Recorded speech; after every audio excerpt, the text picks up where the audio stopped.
Capítulo 1, nós vamos fazer a exposição hoje no versículo de número 18. E eu vou pedir você para acompanhar a leitura, por favor. Diz assim, João capítulo 1, versículo 18. Irmãos, vamos ler o capítulo 1, do versículo 1 até o 18. Porque, como nós estamos fazendo uma exposição, nós temos que fazer a leitura para a compreensão de quem está pela primeira vez e também fazer uma leitura mais extensa para aqueles que vão ouvir a pregação por áudio ou assistir por vídeo. Então vamos ler o capítulo 1, versículo 1 inteiro novamente, só que a exposição de hoje é no versículo 18. Diz assim: no princípio era o Verbo, e o Verbo estava com Deus, e o Verbo era Deus. Ele estava no princípio com Deus, e todas as coisas foram feitas por intermédio dele. E sem ele nada do que foi feito se fez. A vida estava nele, a vida era a luz dos homens. A luz resplandece nas trevas, e as trevas não prevaleceram contra ela. Houve um homem enviado por Deus, cujo nome era João. Este veio como testemunha, para que testificasse a respeito da luz, a fim de todos virem a crer por intermédio dele. Ele não era luz, mas veio para que testificasse da luz, a saber, a verdadeira luz que, vinda ao mundo, ilumina todo homem. O Verbo estava no mundo, o mundo foi feito por intermédio dele, mas o mundo não o conheceu. Veio para o que era seu e os seus não receberam, mas a todos quantos o receberam, deu-lhes o poder de serem feitos filhos de Deus, a saber, aos que creem no seu nome, os quais não nasceram do sangue, nem da vontade da carne, nem da vontade do homem, mas de Deus. E o Verbo se fez carne e habitou entre nós, cheio de graça e verdade, e vimos a sua glória, glória como do unigênito do Pai.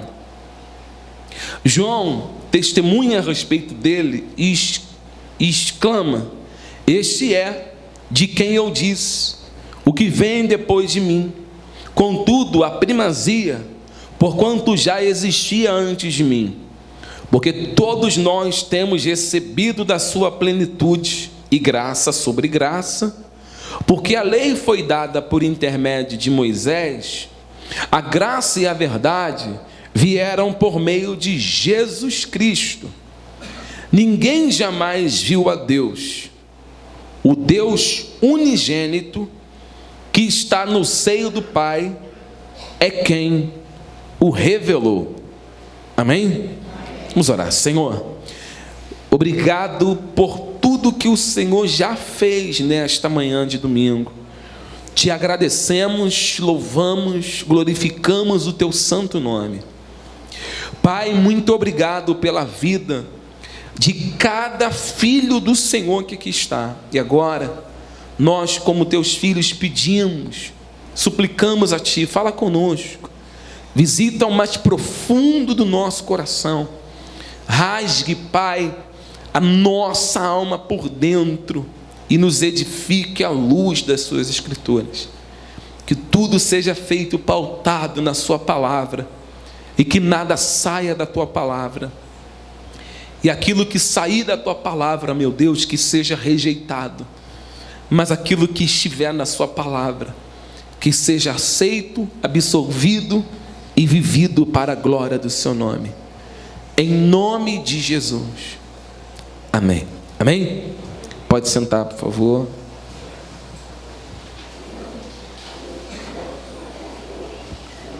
Nós já falamos sobre o testemunho de João, outrora. E por esse motivo eu estou pulando aqui a parte que João dá o testemunho a respeito do aparecimento do Filho de Deus, do unigênito de Deus, E você pode encontrar o testemunho de João, já está gravado lá no canal do YouTube. Você vai encontrar esta informação lá. E nós pautamos aqui em cima do versículo 18 para continuarmos a pregação que nós fizemos domingo passado. No domingo passado nós falamos sobre Moisés, sobre o tabernáculo. Foi isso? Alguém sabe o que significa o tabernáculo? Ou melhor dizendo, alguém sabe o que significa a palavra habitar?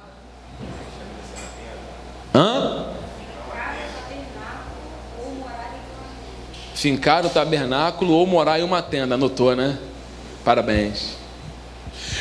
E nós, como igreja, nós temos que observar e absorver todas as informações para que possamos colocar em prática. Por exemplo, o texto que nós estamos lendo aqui é um texto que é claro e ao mesmo tempo, se você ler o versículo 18 correndo, não tomar o cuidado de analisar o versículo e procurar as informações do que o apóstolo João está tentando nos informar aqui, nós acabamos entrando dentro de uma série de equívocos.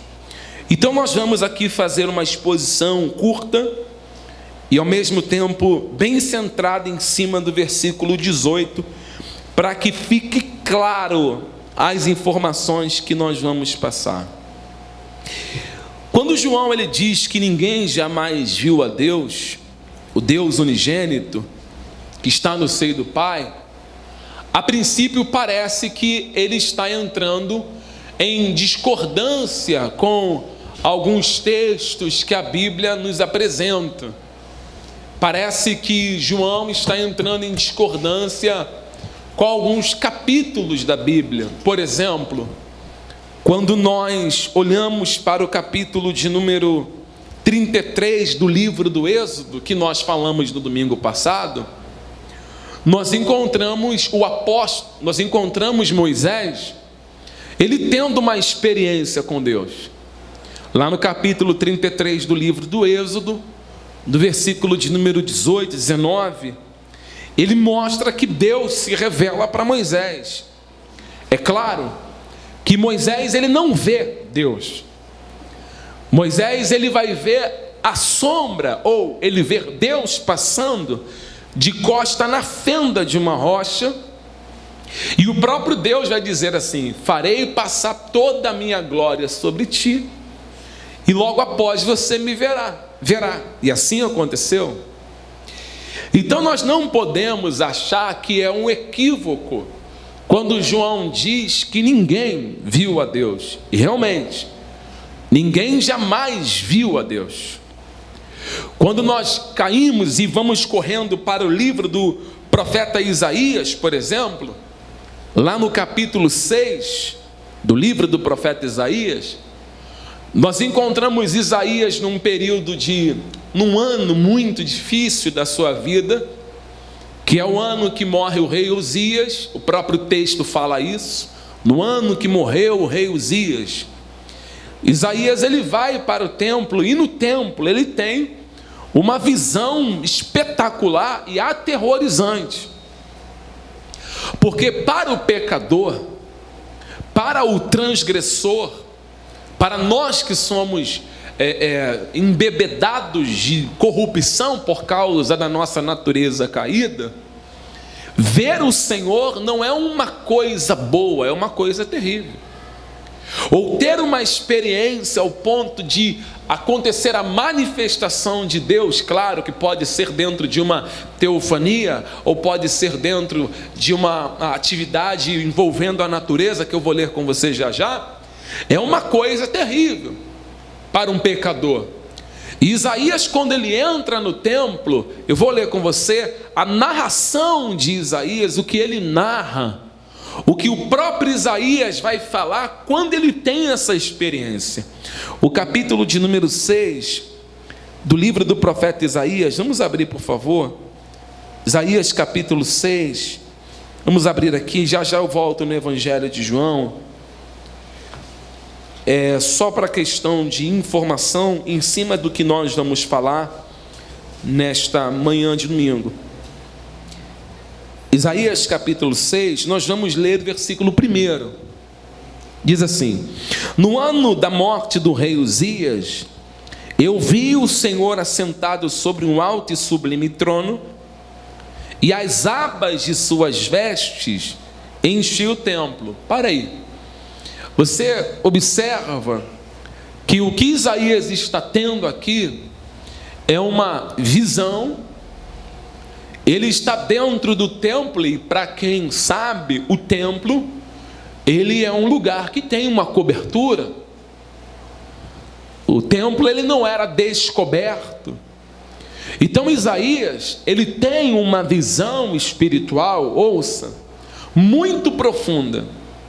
Ele consegue ver além da cobertura do templo, ele consegue alcançar.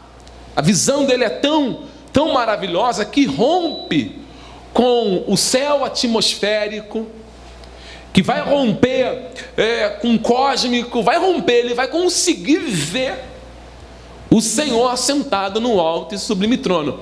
Mas o que chama a atenção é que Isaías diz que o seu séquito, ou as suas vestes, melhor dizendo, está enchendo todo o templo.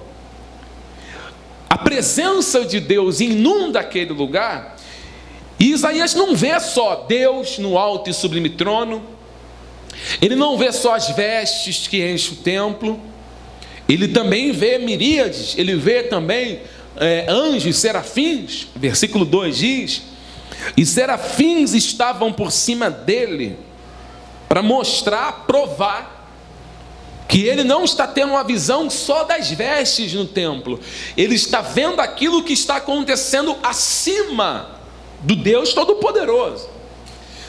E ele deixa claro: serafins estavam por cima dele, cada um tinha 6 asas, com 2 cobriam o rosto. E por que os serafins estão cobrindo o rosto? O que leva os serafins, que têm 6 asas, com 2 cobrirem o rosto, com 2 cobriam os pés, e com 2 eles voavam.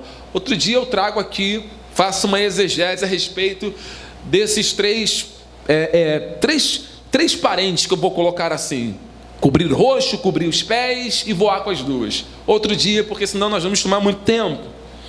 Mas o próprio texto mostra que o próprio Isaías vai dizer: os serafins estão voando com o rosto coberto. Ele consegue identificar isso, que nem os serafins estão vendo o Deus que está sentado no alto sublime trono.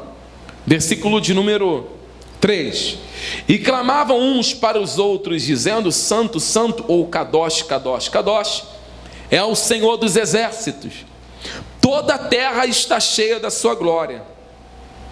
As bases do limiar se moveram à voz do que clamava, e a casa se encheu de fumaça. Então disse eu, olha o que Isaías diz: então disse eu, ai de mim, eu estou perdido, porque eu sou um homem de impuros lábios, no meio de um povo de impuros lábios, e os meus olhos viram o Rei, o Senhor dos exércitos. Então Isaías sabe que Isaías sabe que o povo que ele está habitando, o povo de Israel, é um povo de impuros lábios, e ele declara o que acontece, ou o que pode acontecer, quando essa manifestação vem sobre a vida de uma pessoa de impuros lábios. Só que aqui começa a aparecer, e nós começamos a entender o que é a graça de Deus. Porque o correto aqui, o certo, era Isaías ser consumido. Isaías, ele tinha que ser consumido pela glória, pela presença de Deus que está naquele lugar. porque ele mesmo vai dizer: eu sou um homem de impuros lábios. Quando você olha para o tabernáculo que era montado na época de Moisés, quando um sacerdote ele entrava no lugar onde estava a manifestação da presença de Deus, onde a glória de Deus estava revelada, em cima da tampa do propiciatório, onde estavam os dois querubins, um de frente para o outro, os dois com o rosto voltado para dentro da arca.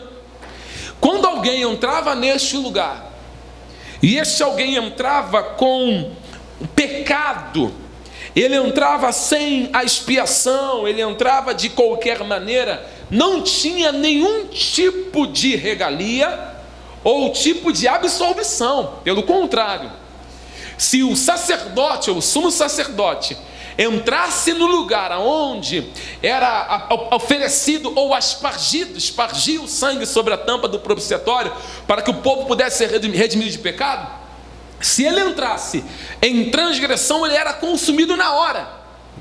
Segundo os historiadores, dizem que um sacerdote ele entrava neste lugar e ele entrava com uma corda amarrada na sua cintura.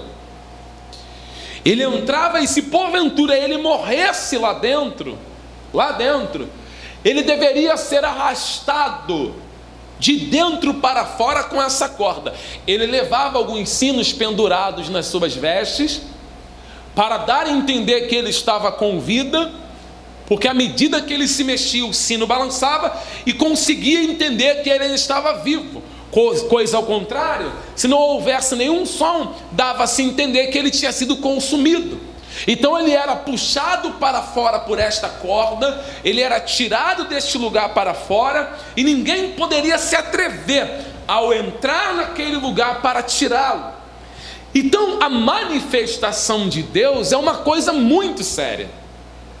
Ver Deus não é uma coisa simples. É por isso que nós rebatemos qualquer teoria ou qualquer tipo de alucinação, porque eu vejo como alucinação ou qualquer tipo de indução que alguém possa colocar como regra para A, para B, ou alguém pode se apresentar e dizer assim: eu vi Deus. Eu vou perguntar: mas como que você viu Deus? Não, eu vi Deus porque eu fui da terra para o céu e vi Deus. Na hora eu vou dizer: impossível. Impossível. Porque nenhum homem jamais viu Deus. Ninguém o viu. João, quando diz que ninguém o viu, ele não está dizendo que Isaías e Moisés tiveram uma alucinação, não é isso. Moisés e Isaías, eles tiveram uma visão celestial, mas não viram a face de Deus. Eles não viram Deus de maneira literal. Eles não viram, como eu disse domingo passado, da forma, da maneira que Ele é. Por isso que João diz: ninguém jamais viu a Deus. Quando você lê o livro de Jó, o livro de Jó nos dá uma profundidade do tamanho de Deus. Por exemplo, vou fazer uma pergunta aqui rapidinho. Alguém aqui poderia me dizer o tamanho de Deus?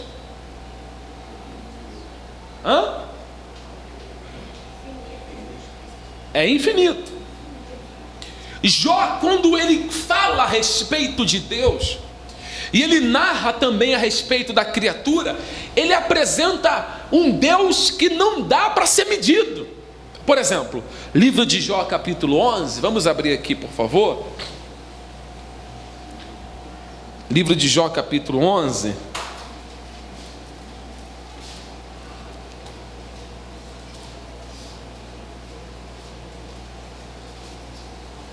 Jó capítulo 11, nós vamos ler o versículo 7.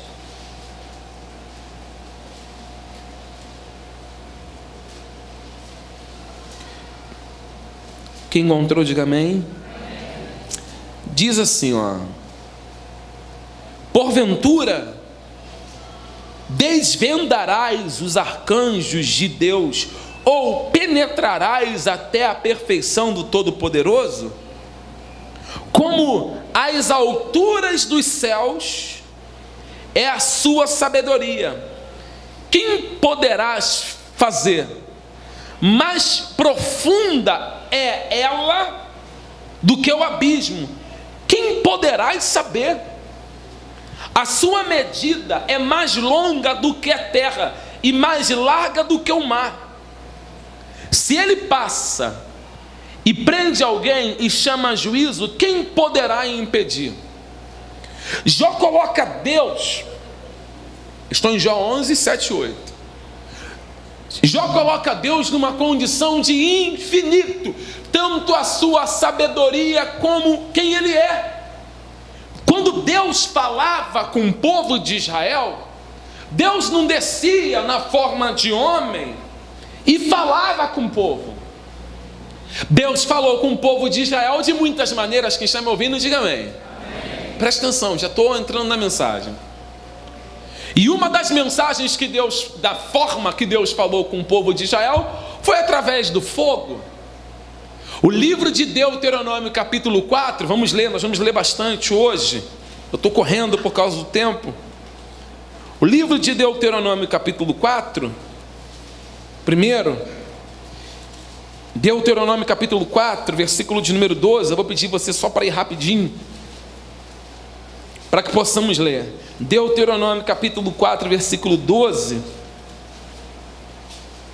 diz assim: então o Senhor vos falou do meio do fogo, a voz das palavras ouvistes, porém, além da voz, não vistes aparência nenhuma.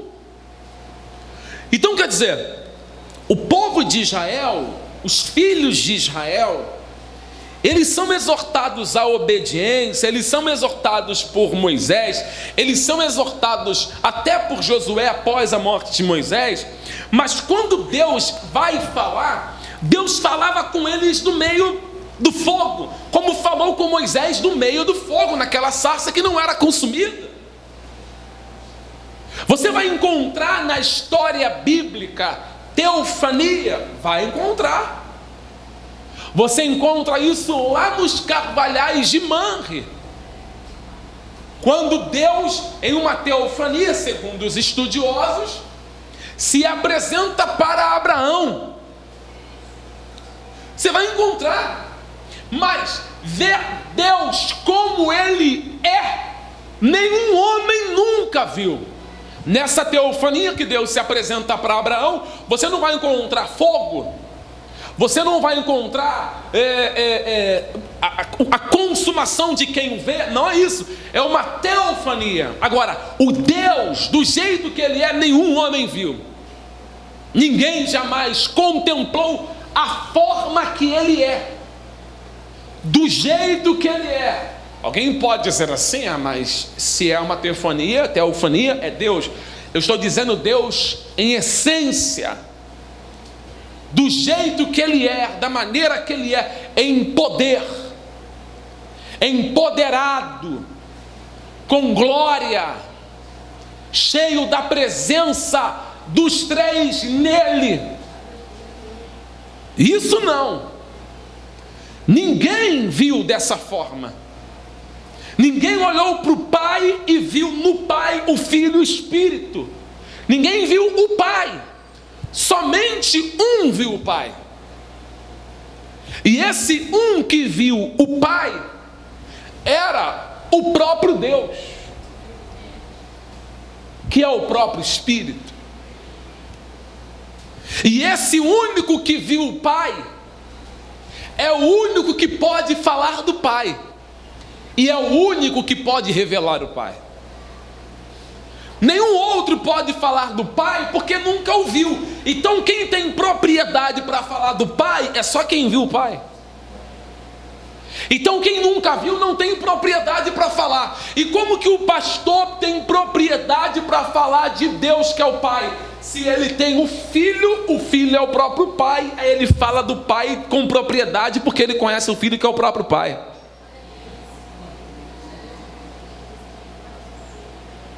Você consegue entender isso? Alguém está me ouvindo? É simples.